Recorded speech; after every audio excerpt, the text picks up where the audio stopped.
अपने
ही चंचल मन को अपने ही बस में करके एकाग्रता, स्थिरता एवं स्वयं अपने आप में शांति का अनुभव करने की दृष्टि से साधना करते करते आज 1039 दिन हो गए। तारीख 11 सितंबर सन 2024, दिन बुधवार, सायंकाल का समय।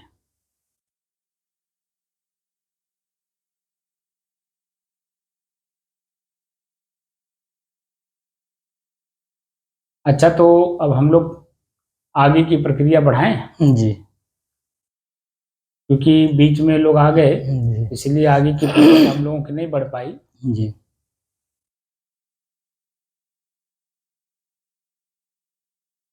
एक तो कान से सुनते नहीं थे, उनको जो है जोर जोर से बोलना पड़ा, जी। और दूसरे जो है वो सुन भी रहे थे, लेकिन अब उनका शरीर जी उनके बस में नहीं है।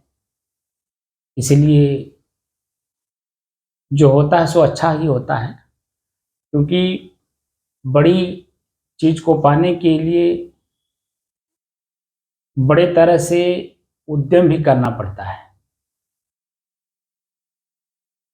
एक होता है शरीर की आसक्ति। अब शरीर की आसक्ति, शरीर को ही हम लोग मैं मान लिए हैं, और मैं मान करके ही आंख से देख रहे हैं, कान से सुन रहे हैं, जीभ से स्वाद ले रहे हैं, सब मैं मान करके ही लिया जा रहा है। अब अंतर्मुख होना है, यानी मैं कौन हूं को जानना है। तो जिस समय में हम लोग दृश्य देखते ना, अभी देखिए अगली प्रक्रिया बता रहा हूं, जैसे आंख खुला दृश्य देख रहे हैं, तो वर्तमान समय में ये महसूस होता है कि यही सत्य है जी। लेकिन 1 मिनट बाद जब वो दृश्य नहीं रहता है, वही बार बार याद कराता है जी। इसे चला गया, वो तो तत्काल वाला तो चला गया जी। तत्काल तो और हमेशा रहेगा नहीं, हाँ चला जाएगा, वो तो एक क्षण में ही वो बदल जाता है जी। लेकिन दूसरे क्षण माने दूसरे समय में वही दृश्य बार बार स्मृति यानी ख्याल में आता है, जाता है, और वही जो है हमें परेशान करता है। इसीलिए अब हम लोगों को सावधानी क्या बरतनी है? कम देखना है, नहीं देखना तो है, लेकिन देखते समय जिस समय हम देख रहे हैं उस समय में वो दृश्य मेरे इधर अंदर जा करके स्टोर ना होने पावे। ये कैसे होगा? हाँ वही तो, जैसे मैंने बताया था कि हमारे शरीर का 2 तरह से फोटो खींचा जाता है, एक बाहर का एक अंदर का। एक बाहर से लिया जाता है जो कैमरे से खींचा जाता है मशीन ही वो भी। जी जी। मन से हमें दोनों काम करना, मशीन कैमरा भी मशीन ही है और एक्सरे मशीन भी मशीन ही है, जी है ना? जी।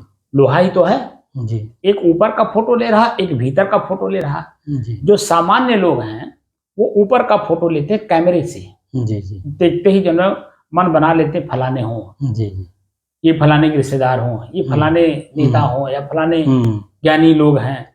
वो जैसे ही दृश्य सामने पड़ता है मस्तिष्क जो ना मान लेता है कि फलाने हों। ये आम आदमी सभी लोग कर रहे हैं। जी हमको क्या करना है कि दृश्य देखना है, लेकिन दृश्य वो हमारे मस्तिष्क में स्थायी न होने पावे, इसलिए एक्सरेवत देखना है।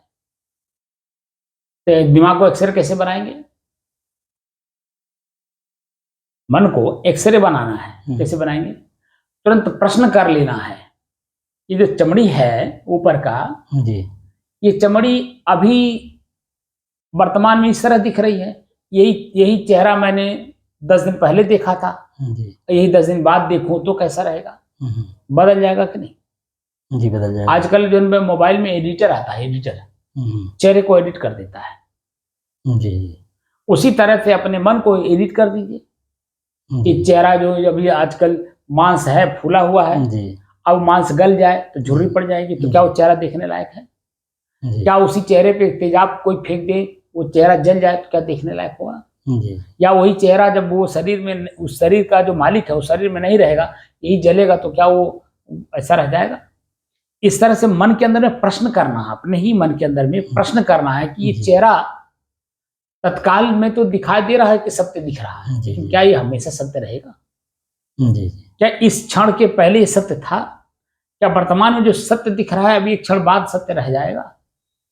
इस तरह से जब देखेंगे तो एक एक मिनट का अपने हिसाब रखेंगे ना, तो हमारा मन, जैसे मैंने कल सुबह बताया था ना कि मैं यहाँ से उठता हूँ, सुबह बताया था आज, मैं उठता हूँ तो यहाँ की बात यहीं छोड़ के निकल जाता हूँ।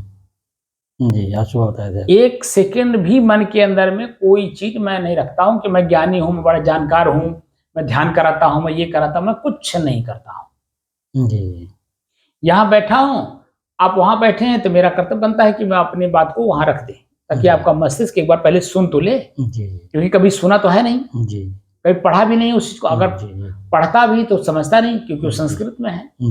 हम संस्कृत को पढ़े हैं, इसी नाते हम आपकी भाषा में उतर कर, कोई संस्कृत वाली भाषा को हम आपकी भाषा में उतर करके बात कर रहे हैं। जैसे हमारे वो संत जी हैं पथिक साहब, नाम उनका भी राम लखन दास ही है, लेकिन उनको पथिक साहब कहते हैं। उनकी उम्र हमसे 20 साल बड़े हमसे। उनकी उम्र इस समय 70 साल से ऊपर होगी। अभी 2 दिन पहले बात हमारी उनसे हो रही थी, तो उन्होंने कहा कि समाधि का क्या मतलब समझते हैं। अब हमने साफ साफ बताया कि समाधि समधन आदि, हम मतलब एक मोटा मोटा दृष्टि से समझाने की कोशिश की कि समधन आदि, सम माने बराबर, आदि माने सुख और दुख, सुख दुख के मध्य की जो स्थिति हमारी बनती है वो हमारी समाधि का है। हम तो सीधे सीधे समझाने की कोशिश कर रहे हैं, अब वो लगे संस्कृत में बोलने। संस्कृत में हम भी जान रहे हैं, लेकिन सामने वाला व्यक्ति संस्कृत को कैसे समझाएं उसको? भाई सामने वाले व्यक्ति को समझाना है और उसी की भाषा में समझाना, ताकि वो बात को पकड़ ले। क्योंकि भाषा वो नहीं जान पाएगा, भाषा जानने के लिए उसको समय गंवाना पड़ेगा, और समय अब है नहीं। स्वामी शंकराचार्य जी ने, एक बूढ़ा व्यक्ति था, वो गंगा स्नान करने गए, उधर से लौट रहे थे, तो देख रहे हैं कि एक बूढ़ा व्यक्ति 99 साल का, दांत में, मुंह में दांत नहीं है और शरीर में जान नहीं है, आंख से देख नहीं पा रहा, लेकिन फिर भी डुकरिंग करने सूत्र है व्याकरण का, वो रट रहा था। तो जब उधर से वो स्वामी शंकराचार्य जी निकले और उसको डुकरिंग करने जो सूत्र है उसको याद करते हुए जब सुना और अवस्था जो देखा, तो उस अवस्था के अनुसार उन्होंने कहा कि ये डुकरिंग करने तुम्हारा कल्याण नहीं करेगा। भज गोविंदम भज गोविंदम भज गोविंदम मूढ़ मते, नहीं रक्षति डुकरिंग करने। अब वो अंत में कहते हैं नहीं रक्षति डुकरिंग करने, तुम्हारा कल्याण ये डुकरिंग करने जो सूत्र है ये नहीं करेगा। अब भज गोविंदम गोविंदम भज मूढ़ मते, गोविंद का भजन कर। गोविंद कौन है? गोविंद, गो अलग कर दीजिए, बिंद अलग कर दीजिए। गो माने इंद्री, इंद्र के द्वारा जो वो दृश्य हमारे मस्तिष्क में बन गई है कर्म करके, उसको वासना बोलते हैं। उसी वासना को निराकरण कर, चिंतन कर। ये जो अवस्था है, ये डुकने करने सूत्र याद करने का समय नहीं है अब, क्योंकि तुम्हारा अवस्था तो बिल्कुल ढल चुका है, कबर में पैर है, तुम कब खसक जाओगे कौन पता है। इसलिए भज गोविंदम भज गोविंदम, गोविंदम भज मूढ़मते, गोविंद का भजन करा। अरे इंद्रियों में से जो तूने कर्म करके संस्कार बना लिए, उन संस्कारों को देख। भज का मतलब क्या हुआ? टुकड़ा टुकड़ा करना। भज धातु है जिसका काम है कि विभाग करना। विभाग करना मतलब टुकड़ा टुकड़ा करना। तो अपने ही विचारों को पकड़ करके उसको टुकड़ा टुकड़ा करो। संस्कृत में जो लिखा है उसको जब तक हम आपके सामान्य भाषा में ला करके उसको नहीं पकड़ाएंगे, हम एक्सप्लेन कर दें समाधि किसे कहते हैं, तो आप बता दीजिए कि उसको कैसे समझेंगे। और सहज भाषा में हम समझा रहे हैं कि समधन आदि हमारी ये वृत्ति दो रूपों में चलती है, एक अच्छे के रूप में, एक बुरे के रूप में। दोनों के मध्य की जो स्थिति बनेगी वही तो हमारी समाधि होगी। हम समाधि में 24 घंटा रहते हैं, मात्र आधे घंटे में ही हम समाधि को त्यागते हैं और उसी आधे घंटे के ही क्रिया में हम अपने आप को पीड़ा ले लेते हैं। मैंने आप बता दीजिए, हम तो साधु हैं, कपड़े से साधु हैं, लेकिन हर व्यक्ति को देखिए तो 24 घंटे तक, 23.5 घंटे तक वह है, 24 घंटे में 23.5 घंटे तक वो हमेशा साधु है। कभी भी कोई दृश्य पड़ता है आंख के सामने तो मात्र आधे घंटे में ही जो अपने आप को निगलेक्ट कर देता है, पकड़ लेता है, आकर्षित कर लेता है और उसी के पीछे पीछे दौड़ करके अपने जीवन को नष्ट कर लेता है। जैसे हमारा उम्र क्या है, उम्र 15 से लेकर के 25, तो आंख किसको देखता है? रूप को देखता है, यानी किसी स्त्री की बॉडी को देखता है। तो बॉडी लैंग्वेज को पढ़ेगा, ये आंख देखेगा, मन पढ़ेगा, तो उसके पीछे पीछे दौड़ेगा कि नहीं दौड़ेगा। कान जो है उसी वासना से संबंधित, यानी रूप से संबंधित। कान में आवाज आ गई, अब वो कान में सुन लिया कान ने, और मन ने अपने मान लिया कि हमको तो इन्होंने बड़ा अच्छा बात करी, अब वो उसी के पीछे फिर दौड़ेगा। यानी पतिंगा पूरा जीवन हम लोग बन करके रहते हैं। देख रहे हैं कि झुलस रहे हैं, जल रहे हैं, पंख हमारा जल रहा है, लेकिन फिर भी हम उसी के पीछे दौड़ते रहते हैं। 99 साल का बुढ़वा आंख से दिखाई नहीं दे रहा, कान से सुनाई नहीं दे रहा, लेकिन फिर भी जो है मन के अंदर में क्या कल्पना है? 16 साल की लड़की, 18 साल की लड़की, 20 साल की लड़की। वो वासना है ना अंदर में, तो वो वासना जो है उसको परेशान करता है, अंदर से दुखी करता है। तो उसी को कह रहे हैं गो माने इंद्री के जो विषय हैं, विषयों से जो तुम अपने आप को क्या कहते हैं, इसको लिप्त कर लिए, लिपायमान हो गए हो, यानी अपने शरीर के ऊपर गोबर पोत लिए हो, इंद्रियों के विषयों का गोबर अपने लपेट लिया। अब उसी को छुड़ाना कैसे छुड़ाओगे? कोई विभाग करो। भज का मतलब भज गोविंदम भज गोविंदम, भज का मतलब हुआ भज धातु है, भज धातु का मतलब होता है अलग अलग करना। तो श्वास जब पहले अलग हो जाएगा, जब हमें महसूस होगा, अब देखिए श्वास को हमने दिखाया तो पहले तो श्वास समझ में नहीं आ रहा था, दिखाई नहीं दे रहा था। अब श्वास को भी देखने लगे, श्वास में ठंडी है, गर्मी है, शीतलता है, सुगंध है, दुर्गंध, ये मालूम है। 6 विभाग में बट गया कि नहीं बट गया? हमारा अपना श्वास 6 विभाग में बट गया। अब जब 6 चीजों को हम समय समय से देख रहे हैं तो पता चलता है अभी इस कक्ष में गर्मी है, गर्मी में हवा भी गर्म है, और जब हम श्वास ले रहे हैं तो हमें गर्मी का एहसास हो रहा है, श्वास लेने में दिक्कत हो रहा है। लेकिन अभी जैसे इस कक्ष से बाहर होंगे वैसे जन वो जो बाहर का हवा है शुद्ध है, शीतल है, ठंडा है। जैसे हमारे पूरे शरीर में भी स्पर्श करेगा तो भी शीतलता का अनुभव कराएगा, और वही श्वास जब हम अंदर लेंगे उसमें भी शीतलता का अनुभव होगा। तो समय समय से वो हमको मिलता रहता है, और समय समय से वो मिटता भी रहता है। लेकिन क्या मैं भी मिटता रहता हूँ? नहीं। वो जो दृश्य आया, वो दृश्य तो अपना प्रभाव डाल दिया, तत्काल में दिखा दिया कि मैं यही हूँ, और मैंने मान भी लिया ऐसे। लेकिन क्या मैं हूँ? उसके दूसरे क्षण देखिए, क्या मैं यही था? जो वर्तमान क्षण है, क्या मैं ये हूँ? बोलिए, नहीं है। तो फिर क्या है? हम तो शाश्वत है ना। और शाश्वत कोई भी चीज जो होती है वो किसी चीज में छोटे छोटे टुकड़े में नहीं बढ़ सकती। तो शाश्वत रहती है, तो शाश्वत रहेगा ही। तो शाश्वत मैं स्वयं हूँ। हमारी इंद्रियां शाश्वत नहीं है, हमारा शरीर शाश्वत नहीं है, हमारा मन शाश्वत नहीं है, हमारा बुद्धि शाश्वत नहीं है, हमारा चित्त शाश्वत नहीं है, यानी मेरी क्रिया भी शाश्वत नहीं है। तब फिर शाश्वत क्या है? शुद्ध है, स्वयं में शुद्ध है। जी कोई दृश्य नहीं है, कोई शब्द नहीं है, कोई सुगंध दुर्गंध नहीं है, कोई स्वाद नहीं है, बिल्कुल एकदम शुद्ध शांत स्थिर। जी अपनी स्थिरता को ही हमें ढूंढना है अपने आप में। जी और मेरी अपनी स्थिरता कब कैसे होगी? मन की गति पकड़नी पड़ेगी। मन की गति जब पकड़ में आ जाएगी तो निश्चित है कि मैं अपने आप को भी जान लूंगा। जी क्योंकि अभी मेरा जो मन है जी वो छोटे छोटे टुकड़ों में जा करके बटा हुआ है, जी जी और वही जो हमें बार बार याद दिलाता है और उसी में ले जा करके हमें दुख देता रहता है। जी जीवन भर हम लोग एक ही सुर में रहते हैं कि शरीर मैं हूँ और मेरे शरीर से जो क्रिया होगी वो सत्य होगी और जो मैं करूँगा वो सत्य होगा, जी बाकी सब असत्य है। लेकिन जैसे जैसे उम्र घटती है, जैसे जैसे उम्र घटती है वैसे वैसे हमारे शरीर की जो क्रियाएं हैं वो बदलती हैं। जी अवस्था, परिस्थिति, व्यक्ति, हर चीज बदलता है। हर चीज तो पता चलता है कि जैसे 40 साल से ऊपर होते हैं धीरे धीरे हमारा शरीर खुद हमसे कमजोर होने लगता है, भारी होने लगता है। 50 साल गए तो शरीर भारी होने लगा, 60 साल गए भारी होने लगा। अब चलने फिरने में दिक्कत, यही शरीर जो है कहाँ गेंदा की तरह उछलता था और कहाँ जब अपने से भारी लग रहा है। जी तो ये प्रकृति है।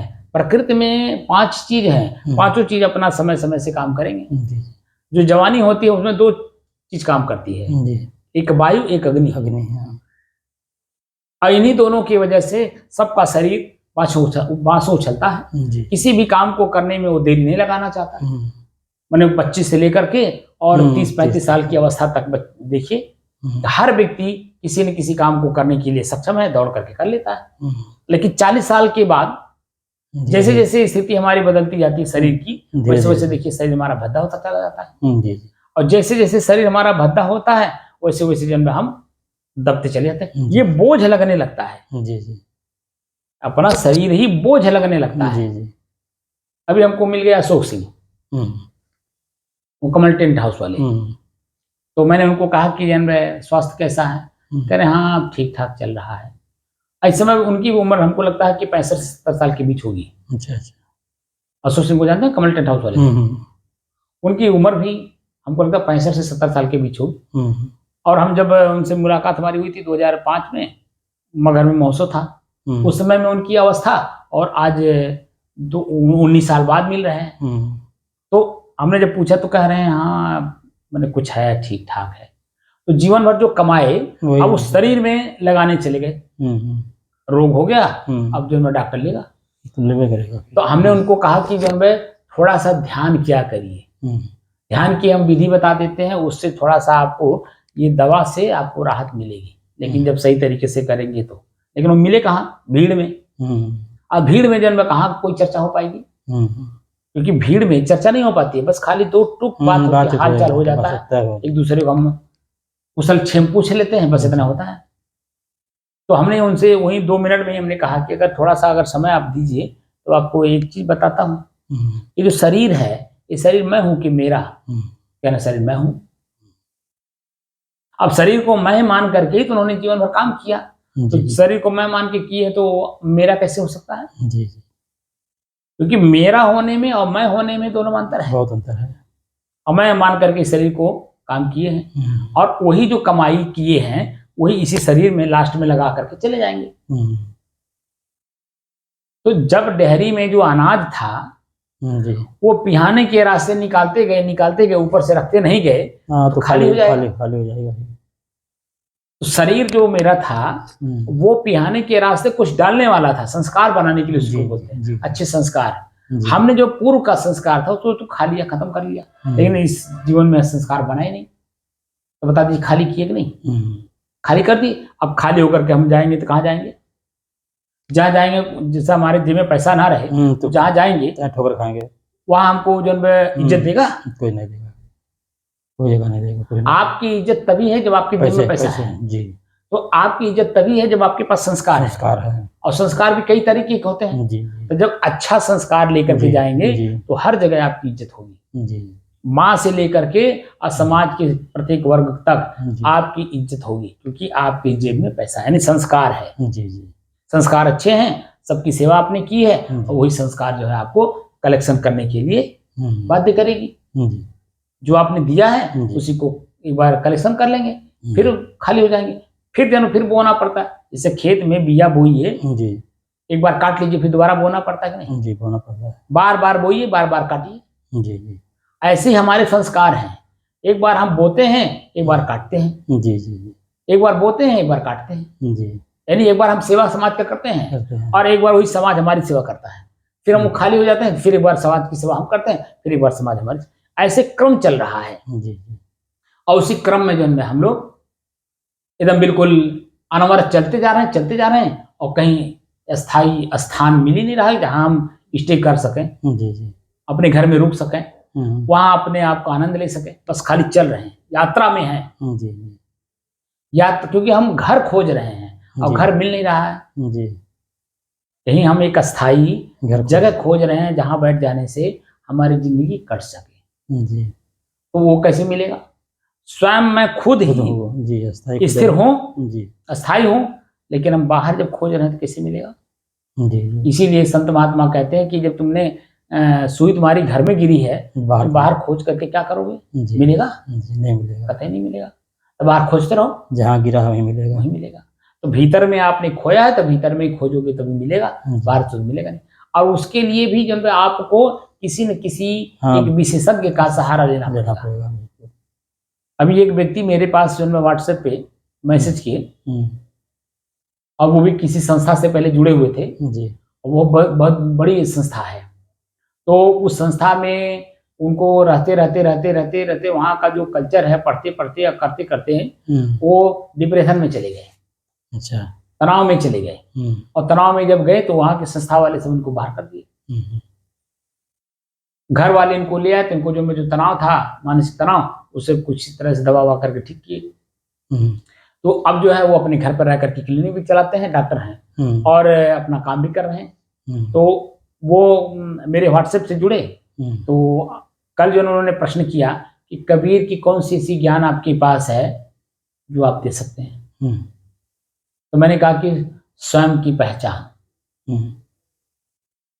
स्वयं को कैसे जाना जाए, ये ज्ञान है।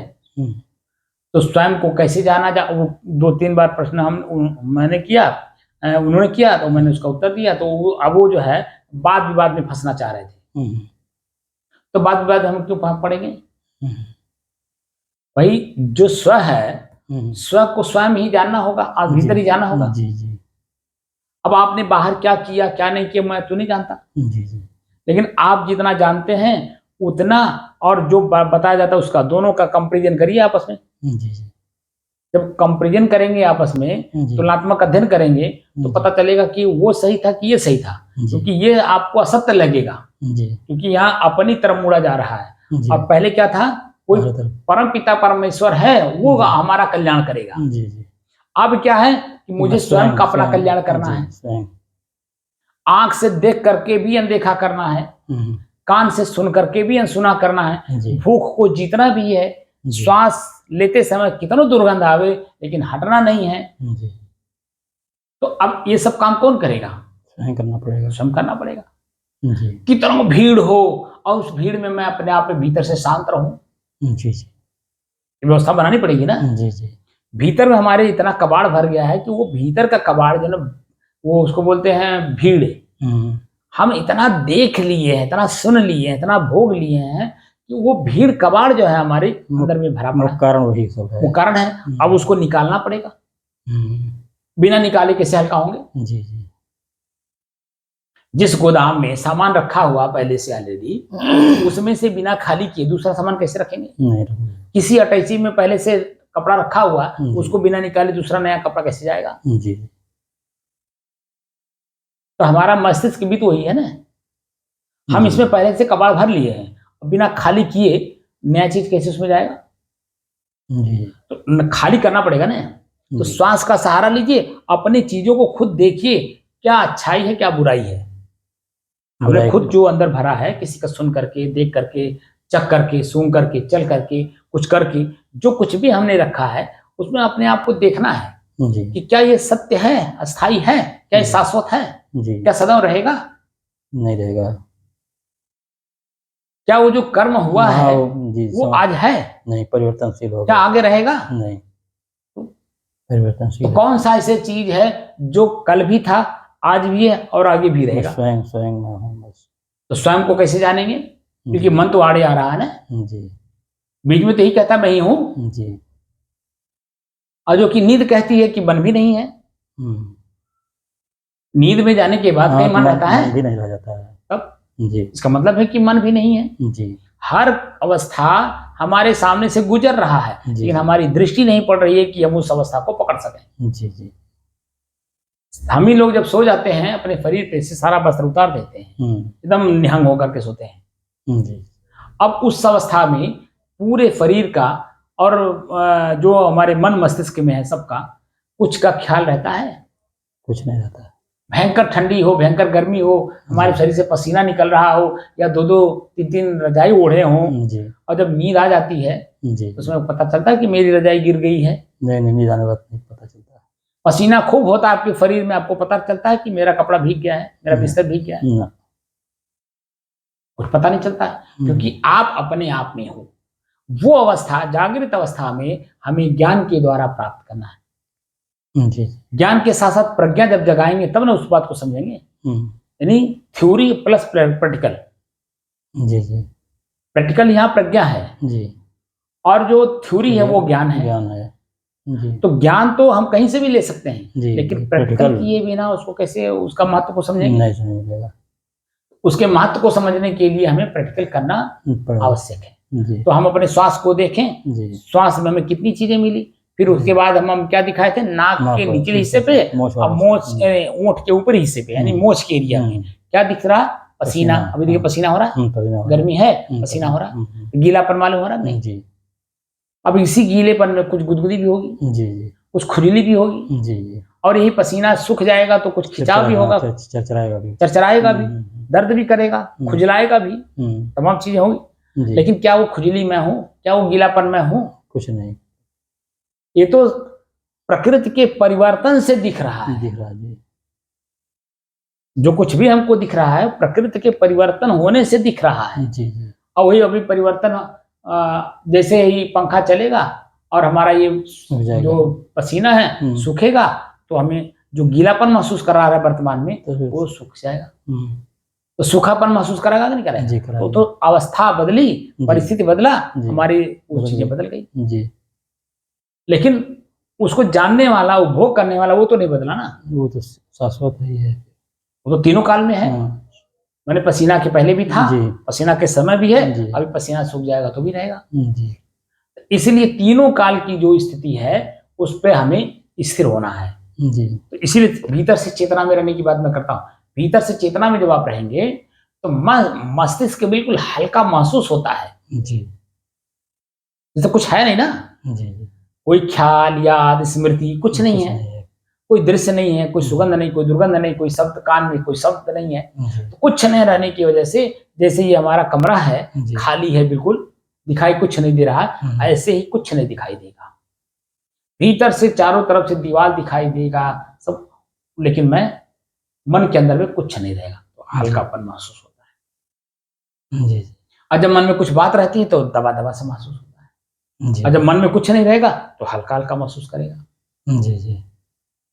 मैंने कई उदाहरण दिया था, जैसे मान लीजिए कर्जा ले लीजिए किसी का जी, किसी से कर्जा ले लीजिए और कर्जा जब तक नहीं निपटे रहता है तब तक बार बार उसकी स्मृति होती है, नहीं करता है, तो दबाव महसूस होता कि नहीं जी जी। मन खिन्न होता है कि नहीं? सामने वो व्यक्ति ना पड़े जब तक हम दे ना दे अपने स्वेच्छा से, तब तक वो आदमी ना हमारे सामने पड़े, तो मन के अंदर में भाव रहता है कि नहीं जी। अगर वो मान ले पड़ भी गया तो हम अपने आप को छुपाते हैं कि नहीं जी।